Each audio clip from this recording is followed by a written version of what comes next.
नमस्कार दोस्तों, स्वागत है आपका मेरे YouTube चैनल पे। आज इस वीडियो में हम बात करेंगे यूपीपीसीएल में जो दक्षिणांचल और पूर्वांचल को पब्लिक पार्टनरशिप के तहत प्राइवेटाइजेशन की प्रक्रिया चल रही है उसके बारे में। सरकार इसको प्राइवेटाइजेशन का नाम नहीं ले रही है, जो प्रबंधन है वो प्राइवेटाइजेशन का नाम नहीं ले रहा है। उनका कहना यह है कि ये पीपीपी पार्टनरशिप है। तो कर्मचारी संगठन इसके विरोध में अपनी आवाज़ उठा रहे हैं और जो कार्यरत कर्मचारी अधिकारी हैं उनको अपनी नौकरी का बहुत ज़्यादा खतरा है, भविष्य का खतरा है। तो इसके अलावा जो उपभोक्ता हैं उनकी कल को बिजली की दरें बढ़ सकती हैं। जो घाटा बताया जा रहा है, तो ये भी कहा जा रहा है कि इतना ही पैसा उपभोक्ताओं पर बकाये के रूप में है, अगर वही इस पैसे को दे दें तो सरप्लस में आ जाएगा। तो इन्हीं सब कुछ चीज़ों को लेके प्रबंधन जो है अपनी मंशा स्पष्ट करना चाहता है। तो उन्होंने एक फ्रिक्वेंटली आस्क्ड क्वेश्चन करे हैं जारी, FAQ जारी करा है कि कुछ सवाल हैं। तो पहला यह है कि क्या सरकार ऊर्जा क्षेत्र का निजीकरण कर रही है। तो इन्होंने इसका जवाब दिया है, सरकार द्वारा सर्वाधिक घाटे वाले वितरण निगमों, पूर्वांचल विद्युत वितरण निगम एवं दक्षिणांचल विद्युत वितरण निगमों में public private partnership triple P के माध्यम से सरकार और निजी क्षेत्र की सहभागिता की जा रही है। इसमें निजी क्षेत्र की 51% तथा उत्तर प्रदेश सरकार की 49% अर्थात लगभग बराबर की हिस्सेदारी होगी। इनकी निविदा प्रक्रिया पूर्णतः पारदर्शी एवं प्रतिस्पर्धात्मक तरीके से संपन्न होगी। देखो भाई, अगर 50% की दी जा रही है निजी क्षेत्र को, तो जो ज़्यादा है दिखने में वही बराबर की लगती है, पर 51% जिसके पास हिस्सेदारी चली जाती है, तो एडमिनिस्ट्रेटिव जो डिसीजंस हैं वो लेने का दायित्व उन्हीं के पास होता है। तो एक तरीके से आप ये कह सकते हैं कि मेन जो प्लेयर होगा, कैप्टन जो होगा वो टीम का, वो होगा कौन? वो होगा प्राइवेट क्षेत्र। कोच के तरीके से आप मान सकते हो, सपोर्टिंग स्टाफ के तौर पे मान सकते हो कि यूपी गवर्नमेंट रहेगी। लेकिन पब्लिक पार्टनरशिप जो ये है, पब्लिक प्राइवेट पार्टनरशिप, इसमें मेन रोल निजी क्षेत्र का ही रहेगा। सीधे सीधे यहाँ पर प्रबंधन ने ये नहीं कहा कि प्राइवेट करा जा रहा है, पर यह कहा कि PPP पार्टनरशिप है। दूसरा ऑप्शन है कि ऊर्जा वितरण क्षेत्र में रिफॉर्म की आवश्यकता क्यों है। मतलब लोगों के मन में सवाल आएगा कि भाई रिफॉर्म क्यों करा जा रहा है। कर्मचारियों के मन में भी आएगा और उपभोक्ताओं के मन में भी आएगा, ऐसा क्या हो गया, जब सब सही चल रहा था तो एकदम से क्या हुआ। तो इनका कहना यह है कि प्रदेश का ऊर्जा वितरण क्षेत्र भीषण घाटे में है। वितरण में ऊर्जा की आपूर्ति एवं प्राप्त होने वाले राजस्व में गैप निरंतर बढ़ता रहा है। इसकी पूर्ति उत्तर प्रदेश शासन द्वारा सब्सिडी एंड लॉस फंडिंग के रूप में की जा रही है। इनका कहना है कि शासन द्वारा 2020-21 में 8,000 करोड़ रुपए की सब्सिडी एंड लॉस फंडिंग की गई, जो कि 24-25 में बढ़कर 46,000 करोड़ से अधिक होने की संभावना है। और यदि यही स्थिति रही तो सब्सिडी एंड लॉस फंडिंग में 2025-26 से बढ़कर 50 से 55,000 करोड़ और 26-27 में 60 से 65,000 करोड़ रुपए होने की संभावना है। तो इनका कहना यह है कि जितनी बिजली दी जा रही है उसके सापेक्ष जो रेवेन्यू आ रहा है वो कम है। तो इसकी जो भरपाई है उसमें 8,000 करोड़ रुपए 20-21 में दिए गए, 24-25 में बढ़ के 46,000 करोड़ रुपए, अगर ऐसे ही ये बढ़ता चले जाएगा। अब अगर मेरा कहना यह है कि तो मतलब कल्याणकारी राज्य की स्थापना जब होती है तो उसमें बेसिक चीज़ें हमको प्रोवाइड कराई जाती हैं, जिसमें रोटी, कपड़ा, मकान, ठीक है, रोज़गार, ये सब चीज़ें होती हैं। तो और भी सेक्टर्स हैं, जैसे कि सिंचाई विभाग हो गया, शिक्षा विभाग हो गया, चिकित्सा विभाग हो गया, न्याय विभाग हो गया, पुलिस विभाग हो गया। इनमें भी कर्मचारी काम कर रहे हैं, तो वहाँ तो पूरा ही लॉस चल रहा है, वहाँ तो रेवेन्यू जनरेट भी नहीं होता है। लेकिन यहाँ तो रेवेन्यू भी जनरेट होता है। जब रेवेन्यू जनरेट करा जाता है तो उस रेवेन्यू के सापेक्ष ही लोगों को सैलरी दी जाती है और बाकी चीज़ें होती हैं। तो अगर यूपी गवर्नमेंट कुछ फंड दे भी रही है तो इसमें क्या आपत्ति है। पर इनका कहना यह है कि जितनी हम बिजली दे रहे हैं, जितना हमारा खर्चा हो रहा है, उस हिसाब से हमको एक्सपेंसेस, हमारे रेवेन्यू आना चाहिए, मतलब एक प्रॉफिट वाला सौदा होना चाहिए। बाकी डिपार्टमेंट में जो लॉस चल रहा है उसकी कोई दिक्कत नहीं, वो जाना चाहिए, पर यहाँ पर हमें प्रॉफिट होना चाहिए। तो ये एक बात है। तीसरी बात कि केवल पूर्वांचल, और इन्होंने इसका जवाब भी दिया कि केवल पूर्वांचल एवं दक्षिणांचल में ही रिफॉर्म क्यों किया जा रहा है। तो इन्होंने बताया है कि वर्तमान में जो प्रदेश में विद्युत वितरण का कार्य है 5 डिस्कॉम में किया जा रहा है। इनमें से पूर्वांचल एवं दक्षिणांचल में वाणिज्यिक पैरामीटर्स, जो कमर्शियल पैरामीटर्स हैं, वो सर्वाधिक खराब हैं। पावर कॉर्पोरेशन को पूर्वांचल डिस्कॉम में प्रति यूनिट विद्युत आपूर्ति पर 4 रुपये 33 पैसे की हानि हो रही है और दक्षिणांचल में 3 रुपये 99 पैसे की हानि हो रही है, जो प्रदेश के समस्त डिस्कॉम 3 रुपये 25 का औसत से अधिक है। इनका कहना है कि जो एवरेज लॉस हो रहा है वो 3 रुपये 25 पैसे यूनिट का हो रहा है हमें 5 डिस्कॉम से, एवरेज जो है। जिनमें सबसे ख़राब जो स्थिति चल रही है वो चल रही है पूर्वांचल की, वहाँ 4 रुपये 33 पैसे का है और इसमें 3 रुपये 25 पैसे यूनिट का हमको नुकसान हो रहा है। अब ठीक है भाई, ये इतना इनको नुकसान इनके बता रहे हैं हो रहा है, पता नहीं कौन से हिसाब से इन्होंने लगाया है, सही है गलत है ये यही लोग जाने, पर इनका कहना है इस वजह से हम इसको कर रहे हैं। आगे इन्होंने कहा कि क्या भविष्य में जो बाकी के 3 डिस्कॉम बचे हैं, कैस्को हो गया, मध्यांचल हो गया और पश्चिमांचल हो गया, क्या इनमें भी आप करेंगे डिस्कॉम में? इनको भी घाटे में चल रहे हैं, चल तो ये भी रहे हैं, तो क्या इनको भी आप करेंगे रिफॉर्म, जो आप रिफॉर्म नाम दे रहे हैं? तो इन्होंने कहा है कि अभी सिर्फ पूर्वांचल और दक्षिणांचल का है, इनके डिस्कॉम में कोई निजी पार्टनरशिप की अभी तो कोई योजना नहीं है, अभियंता द्वारा इन पर मेहनत की जाएगी। मतलब इन्होंने लिख दिया कि अभियंता इन पर मेहनत करें। भाई अगर यूपीपीसीएल के कर्मचारियों की बात करें ना मेहनत की, तो ये लोग संडे में भी ऑफिस जाते हैं, पब्लिक हॉलीडेज़ में भी जाते हैं, दिन रात काम करते हैं। मैं आपको बता दूं, रात को भी काम करते हैं, दिन में भी काम करते हैं, सुबह भी काम करते हैं, शाम को भी काम करते हैं। इनकी जो सोशल लाइफ है वो तो पूरी तरह ख़त्म हो चुकी है, सोशल और फैमिली लाइफ। तो अब कौन सी मेहनत करना बाकी है ये समझ में नहीं आता। बाकी जो हैं विभाग, उनमें वो आराम से 10 से 5 की नौकरी करते हैं, अपने सारे हॉलीडेज़ को एंजॉय करते हैं, और उसके बाद वो चाहे घाटे में जाए चाहे कैसी जाए, रेवेन्यू आए ना आए उसमें कोई फ़र्क नहीं पड़ता।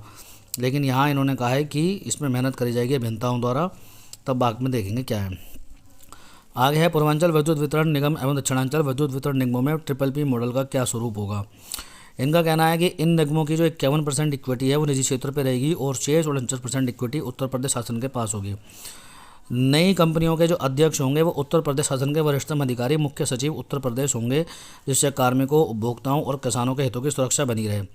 मतलब इनका कहना है कि 3 कंपनी इन्होंने कहा पूर्वांचल में बनेंगी, 2 दक्षिणांचल में। तो हर कंपनी का जो चेयरमैन होगा वो मुख्य सचिव होगा, जो हमारे मुख्य सचिव होते हैं उत्तर प्रदेश सरकार के, वो, जिससे कि हित बने रहें किसके, कार्मिकों के और उपभोक्ताओं के।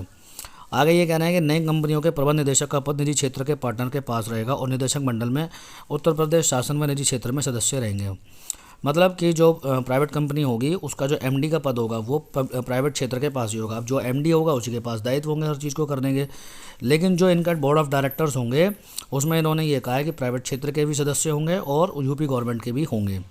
ठीक है, यूपी गवर्नमेंट के भी इन्होंने कहा, ये उत्तर प्रदेश शासन के भी होंगे और इसके भी होंगे, यहाँ पे लिखा है। ठीक है, आगे कह रहे हैं पहले जब भी उत्तर प्रदेश शासन द्वारा ऊर्जा वितरण क्षेत्र में रिफॉर्म के प्रयास किए जाते थे तो विभिन्न अधिकारी व कर्मचारी संगठनों द्वारा यह प्रचारित किया जाता था कि प्रदेश के लाभकारी शहरी क्षेत्रों को ही निजी क्षेत्र में दिया जा रहा है तथा ग्रामीण क्षेत्र जिनमें वाणिज्यिक पैरामीटर्स व राजस्व प्राप्ति की स्थिति घाटे में है को पावर कॉर्पोरेशन के पास रखा जा रहा है। संगठनों द्वारा यह भी चुनौती दी जाती थी कि रिफॉर्म प्रक्रिया में ग्रामीण क्षेत्रों को भी सम्मिलित किया जाए। इस बार उनकी मंशा के अनुरूप ज़्यादा हानि वाले क्षेत्रों को ही रिफॉर्म में लिया जा रहा है। प्रस्तावित रिफॉर्म प्रक्रिया में पूर्वांचल डिस्कॉम में 3 तथा दक्षिणांचल डिस्कॉम में 2 नई कंपनियों का सृजन होगा। प्रत्येक कंपनी में ग्रामीण व शहरी क्षेत्र सम्मिलित होंगे तथा प्रत्येक कंपनी की सीमाएं मंडलों की सीमाओं के साथ इस प्रकार कॉटरमिनेस की जाएगी कि उनका कुशल प्रशासनिक नियंत्रण ही हो सके एवं उनमें कार्य करने वाले कार्मिक भी अपने पारिवारिक दायित्वों को उचित प्रकार से निर्वहन कर सकें। भाई पारिवारिक दायित्व तो इस समय इस उसमें कोई नहीं कर पा रहा, जो विभाग में काम कर रहे हैं आप उनसे जाकर पूछ लीजिए, कोई नहीं कर पा रहा। अब इनका कहना यह है कि पहले जब भी हम रिफॉर्म की बात करते थे, इस तरह से प्राइवेटाइजेशन की बात करते थे, तो संगठन ये आरोप लगाया करते थे कि जो शहरी क्षेत्र हैं जहाँ पर प्रॉफिट हो रहा है उन्हीं क्षेत्रों को निजी क्षेत्र में दिया जा रहा है और जो घाटे वाले क्षेत्र हैं जहाँ पे पैरामीटर्स बेकार हैं उनको नहीं दिया जाता। कि इस बार हम घाटे वाले क्षेत्र को ही दे रहे हैं, हम जो बढ़िया कर रहे हैं, अच्छा कर रहे हैं, उनको नहीं दे रहे हैं। ठीक है, इनका कहना ये है। आगे कह रहे हैं पूर्वांचल विद्युत वितरण निगम एवं दक्षिणांचल विद्युत वितरण निगम में वर्तमान में कार्यरत कार्मिकों के पास क्या विकल्प रहेंगे। 3 विकल्प दिए हैं इन्होंने कि भाई या तो जो कार्यरत कर्मचारी हैं, अधिकारी कर्मचारी, या तो वो उसी स्थान पर बने रहें, मतलब जो पूर्वांचल में पूर्वांचल डिस्कॉम में ही रहें, जो नई कंपनी आएगी उस कंपनी के अनुसार जिसमें वो रहेंगे वहीं बने रहें। उसमें भी 2 ऑप्शन कहेंगे कि जो पूर्व में उनकी सेवा शर्तें हैं उसी पर रहें, जो प्रीवियस उनकी सेवा शर्तें हैं, मतलब जो उनकी सैलरी जिस हिसाब से बढ़नी है, प्रमोशन जिस हिसाब से होना है उसी अनुसार रहें, या फिर बेहतर सेवा शर्तों पर रहें, जो एक अच्छी सेवा शर्तें उन पर रहें। यूपीपीसीएल या अन्य डिस्कॉम में आ जाएं, मतलब या तो फिर एक काम करें यूपीपीसीएल में आ जाएं, यूपीपीसीएल मतलब हेडक्वार्टर पे जाके पोस्टिंग ले लें, या फिर एक काम करें डिस्कॉम में चले जाएं किसी दूसरे, या फिर आकर्षक वीआरएस ले लें, कोई वीआरएस की जो पॉलिसी है उसके अनुसार भी ले लें। अब इन्होंने कहा कि क्या ऑप्शन, इन्होंने एक प्रश्न है कि क्या पूर्वांचल में दक्षिणांचल डिस्कॉम के आमंत्रित कार्मिकों को भी उपरोक्त विकल्प चयन की सुविधा होगी। तो भाई इन्होंने कहा कि सिर्फ इन्हें ही होगी और किसी को नहीं होगी ये सुविधा। इनका कहना है और किसी को नहीं होगी। आगे जो ये नया सवाल करते हैं क्या उपरोक्त विकल्पों का चयन तत्काल करना होगा? तो इन्होंने कहा तत्काल करने की कोई ज़रूरत नहीं, 1 साल तक काम करिए। आप जिस जगह पे काम कर रहे हैं उसी अनुसार काम करिए, उसी तरह से रहें। जब नई कंपनी होगी उसके प्रबंधन के साथ विश्वास में आ जाएँ, सामंजस्य बना लें, और फिर जो उनकी HR पॉलिसी होगी उससे भी आप एक तरह से कॉपरेशन बना लें। आपको सही लगता है उसके बाद आप विकल्प लें, उससे पहले लेने की कोई ज़रूरत नहीं। यदि रिफॉर्म में पूर्वांचल एवं दक्षिणांचल के सभी कार्मिकों द्वारा उत्तर प्रदेश पावर कॉर्पोरेशन का चयन कर लिया जाता है तो इस स्थिति में कम जाएगा। इन्होंने कहा पहले, मतलब इनका कहना है कि मान लीजिए कि सभी ने कह दिया कि हमको तो नहीं रहना है इस कंपनी में, चाहे कुछ भी हो जाए, तो इनको कहना है कि पहले तो ऐसी कोई स्थिति आएगी नहीं कि सभी लोग इस चीज़ का चयन कर लें कि हमको इस कंपनी में नहीं रहना, पर बाई चांस आ भी जाती है तो हम उन कार्मिकों को दूसरे डिस्कॉम में समायोजित कर लेंगे जो भी वहाँ पर खाली पद चल रहे हैं उनमें। उसके बाद अगर बाई चांस खाली पद जितने बचे हैं उनको भरने के बाद भी अगर संख्या ज़्यादा होती है तो हम नई एडमिनिस्ट्रेटिव पॉलिसी लाएंगे, नए पदों का सृजन करेंगे और फिर उनमें उनको कर देंगे। इस तरह से जो सरप्लस स्टाफ होगा उसमें पदोन्नति के अवसरों में भी कोई कमी नहीं आएगी। आगे कह रहे हैं नई कंपनी में रहने वाले कार्मिकों के विकल्प का चयन करने वाले कार्मिकों की सेवा शर्तें व अन्य लाभ कैसे सुरक्षित रहें। यदि नई कंपनी मर्जर हुए कंपनियों के लिए, यह कह रहे हैं कि यदि नई कंपनी मर्ज हुए कार्मिकों के लिए किए गए प्रावधानों से मुक्त कर गई तो, मतलब जो प्रोविजंस कह रहे हैं कि पुरानी सेवा शर्तें होंगी तो अगर वो मुकर गए तो क्या होगा, तो इन्होंने कहा कि ऐसा कुछ नहीं होने वाला, जो है पूर्णतः सुरक्षित रहेंगे। इनका कहना यह है कि इलेक्ट्रिसिटी एक्ट जो 2003 की धारा 133 है इसको ट्रांसफ़र स्कीम में डाला जाएगा। अगर वो इसका उल्लंघन करते हैं जो नई कंपनी होगी तो क्योंकि अध्यक्ष जो होंगे वो मुख्य सचिव होंगे तो वो ऐसी व्यवस्था करेंगे कि इस तरह की स्थिति ना आए। फिर भी अगर वो लोग करते हैं इस तरह की तो इन्होंने लिखा है कि डिस्ट्रीब्यूशन लाइसेंसी पर प्रावधान लागू होते हैं।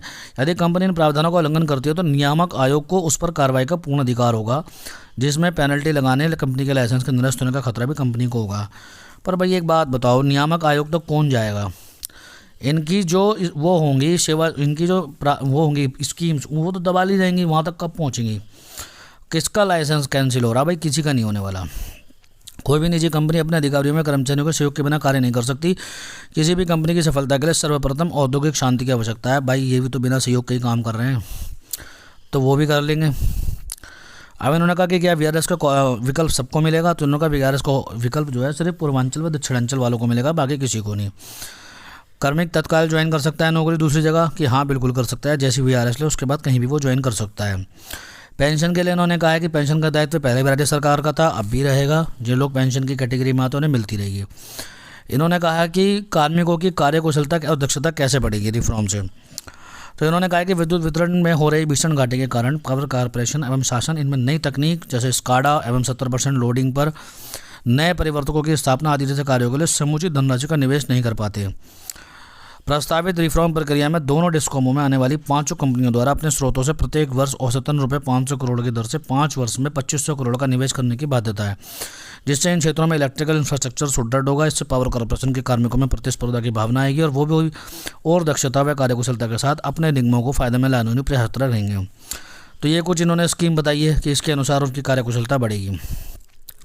बाकी कहा है कि जो बकाया है अभी इन जो कंपनीज़ में उपभोक्ताओं पर, तो जब ये नई कंपनी के पास चले जाएगा तो ये बकाया किसको मिलेगा? तो इनका कहना है कि बकाया पे अधिकार पावर कॉर्पोरेशन का ही रहेगा और इसकी वसूली भी इन्हीं के द्वारा करी जाएगी, निजी कंपनी के द्वारा, जिसका इनको टारगेट दिया जाएगा। और जब ये उसको वसूल कर लेंगे तो उसका जो 10% इंसेंटिव है वो इन्हें दिया जाएगा। आगे इन्होंने कहा कि नई कंपनियों को भूस्वामित्व भी दिया जाएगा। इन्होंने कहा बिल्कुल नहीं, भूस्वामित्व नहीं है। इन्होंने कहा कि उत्तर प्रदेश पावर कॉर्पोरेशन की भूमि का स्वामित्व पावर कॉर्पोरेशन और राज्य सरकार के पास ही रहेगा और नई कंपनी को केवल विद्युत वितरण संबंधी कार्यों के लिए उसके प्रयोग की अनुमति दी जाएगी। इसमें कंपनियां डिस्कॉम के प्रॉपर्टी का उपयोग अन्य व्यवसायिक या वाणिज्यिक कार्यों जैसे शॉपिंग मॉल, दुकान या कॉम्प्लेक्स में नहीं कर पाएगी, सिर्फ उसी में रहेगा। पारेषण निगमों का भी निजीकरण किया जा रहा है, तो इन्होंने मना कर दिया कि नहीं, पारेषण का नहीं करा जाएगा, मतलब जनरेशन का नहीं करा जा रहा है, ट्रांसमिशन का नहीं करा जा रहा है। पारेषण और उत्पादन निगमों का निजीकरण नहीं किया जा रहा है। ये निगम प्रॉफिट में चल रहे हैं। पूर्वांचल और दक्षिणांचल निगमों के PPP मॉडल में आने के बाद उत्पादन और पारेषण निगमों को विद्युत आपूर्ति पर जो भुगतान किया जा रहा है, इक्विटी पर बेहतर रिटर्न मिलेगा तथा उत्पादन और पारेषण निगमों का प्रॉफिट बढ़ेगा। उत्पादन और ट्रांसमिशन निगमों में वृहद धनराशि का निवेश किया गया है। इनका कहना यह है कि जनरेशन और प्रोडक्शन इन पर नहीं करा जा रहा है। बाकी कार्मिकों के हितों के लिए और क्या कदम उठाए जा रहे हैं, तो इनका कहना है कि वर्तमान में लगाए जा रहे नए प्लांटों जैसे ओबराडी, जवाहरपुर, घाटमपुर मेजा और अनपराई में उत्पादन निगम की भी बराबर की हिस्सेदारी है और इनके बोर्ड में उत्पादन निगम के भी सदस्य हैं। इसलिए इन जेवी में डेपुटेशन पर 50% तक प्रदेश के ऊर्जा निगमों, जिसमें उत्पादन भी है, ट्रांसमिशन भी और वितरण के कार्मिकों को भेजे जाने का निर्णय उत्पादन निगम के निदेशक मंडल में लिया गया है और इस हेतु एनटीपीसी एवं एनएलसी से अनुरोध किया जा रहा है। ये नए प्लांट 660 और 800 मेगावाट क्षमता के नवीन तकनीक के साथ बनाए जा रहे हैं और इनमें उत्पादन निगम के कार्मिकों को भी तैनात करने का अनुरोध अभियंताओं द्वारा किया जाता रहा है। पूर्व में एनटीपीसी के दिए गए ऊंचाहार और टांडा थर्मल प्लांट एनटीपीसी को बेचे गए और इनमें पूरा प्रबंधन तथा सहमति एनटीपीसी का है। अतः वर्तमान में लगाए जा रहे नए प्लांटों की स्थिति इनसे भिन्न है। इस संबंध में अफवाह फैलाकर अभियंताओं को गुमराह और नई टेक्नोलॉजी की विशेषज्ञता से दूर किया जा रहा है। उत्पादन निगम के अंतर्गत कार्य को नए क्षेत्रों जैसे रिन्यूएबल एनर्जी और पंप्ड स्टोरेज प्लांट्स आदि में बढ़ाए जाने की योजना है। इन क्षेत्रों में बड़ी संख्या में कार्मिकों की आवश्यकता होगी, जिसकी पूर्ति भी प्रदेश के ऊर्जा क्षेत्र में उपलब्ध मैन पावर से की जाएगी। इस प्रकार उत्पादन निगम के कार्यों में विस्तार होगा। अब आप लोग अपने हिसाब से डिसाइड करिए कि जो ये सवाल थे इनके जवाब से आप संतुष्ट हैं या नहीं। आप इस तरह के निजीकरण की जो प्रक्रिया चल रही है आप इससे संतुष्ट हैं या नहीं। आप जो भी चीज़ें डिसाइड करेंगे, जो भी आपकी क्वेरीज़ हैं वो कमेंट बॉक्स में डालिए। इसी सीरीज़ में और भी वीडियोस लाई जाएंगी। वीडियो आपको पसंद आया है तो अपने फ्रेंड्स में शेयर करिए, चैनल को सब्सक्राइब करिए और वीडियो को ज़्यादा से ज़्यादा लाइक करिए। Thank you so much.